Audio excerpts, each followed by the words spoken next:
उसने मुझे अपने घर पे बुला के मेरे साथ जबरदस्ती रेप किया। આ એ મહિલા છે કે જેની પર સાંસદ કેસી પટેલે બ્લેકમેલિંગ કરવાનો આરોપ લગાવ્યો છે। જોકે મહિલાનો દાવો છે કે ગુજરાતના બીજેપી સાંસદ કેસી પટેલે તેઓને ડિનર પર બોલાવી અને ત્યારબાદ તેને બળાત્કારનો શિકાર બનાવી।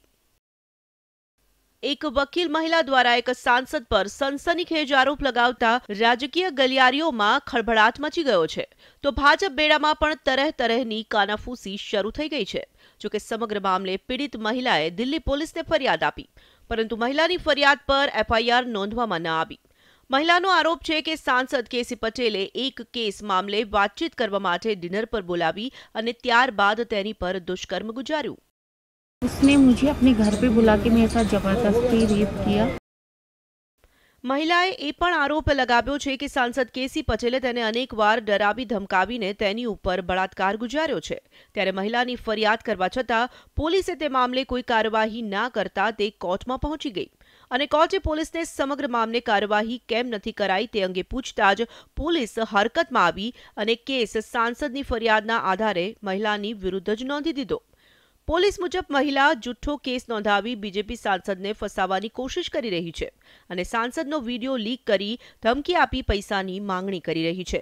જોકે સમગ્ર મામલે પોલીસ કંઈ વધુ કહેવા તૈયાર નથી। नहीं, उसमें हर तरह की जांच हो रही है और इन महिला ने पहले भी एक एमपी के ऊपर एलिगेशन लगाया था, केस भी रजिस्टर करवाया था, बाद में स्टेटमेंट से चेंज हो गए थे। तो हमारा यही है दिल्ली पुलिस का, जो लॉ के हिसाब से जो कार्रवाई है वो कानून के हिसाब से कार्रवाई होगी।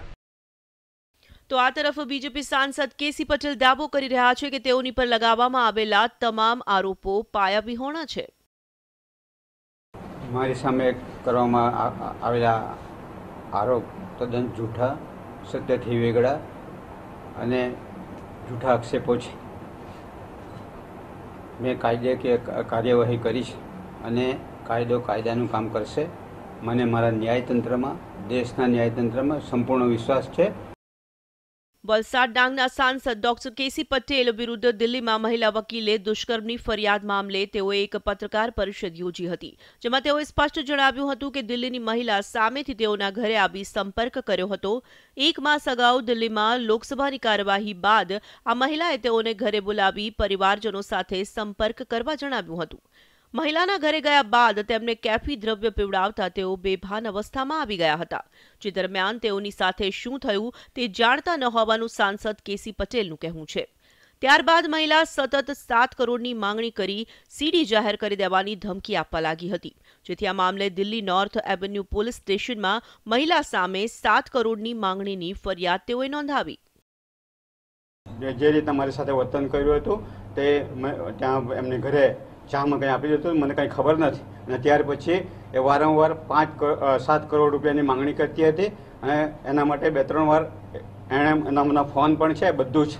એ મહિલાના સંપર્કમાં તમે કેવી રીતે આવ્યા? એ મહિલાના સંપર્કમાં એમણે પહેલાં મને અહીંયા હું ઘરે હતો ત્યારે એણે ફોન કરેલો કે ભાઈ મારે તમને મળવું છે। હું એમને ઓળખતો ન હતો, એમણે કીધું કે હું સુપ્રીમ કોર્ટની વકીલ છું અને એ રીતે મારી ત્યાં આવેલી।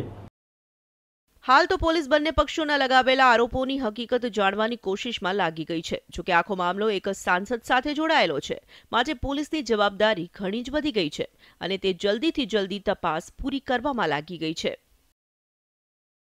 जिसने भी जो कंप्लेंट दी, जिसने जो एलिगेशन लगाया, जिसने भी जो किया, वो सारे एलिगेशन जांच होंगे और जांच होने के बाद पुलिस जांच पे नतीजे पे निकलेगी, उसके हिसाब से कार्रवाई होगी। એક તરફ વકીલ મહિલાનો સનસનીખેજ આક્ષેપ તો બીજી તરફ તમામ આક્ષેપોને પાયાવિહોણા ગણાવી રહેલા કેસી પટેલ। તો આખા મામલે હવે નવો વળાંક એ આવ્યો છે કે પીડિત વકીલની દિલ્હી પોલીસે તેના જ ઘરેથી અટકાયત કરી દીધી છે। ये गलत आरोप है, मेरा रेप हुआ है, मेरा बलात्कार किया गया है। દિલ્હી પોલીસે પીડિતાની અટકાયત કરી તેની પૂછપરછનો દોર શરૂ કરી દીધો છે। ત્યારે તમામની નજર હવે પીડિતાના નિવેદન અને પોલીસની તપાસ પર અટકી ગઈ છે કે આખરે સાંસદ, સીડી અને પીડિતાની આ હકીકતમાં શું સત્ય બહાર આવે છે। વાપીથી ભરત પટેલ અને દિલ્હીથી હિતન વિટલાણી સાથે bureau report, ETV news, crime file.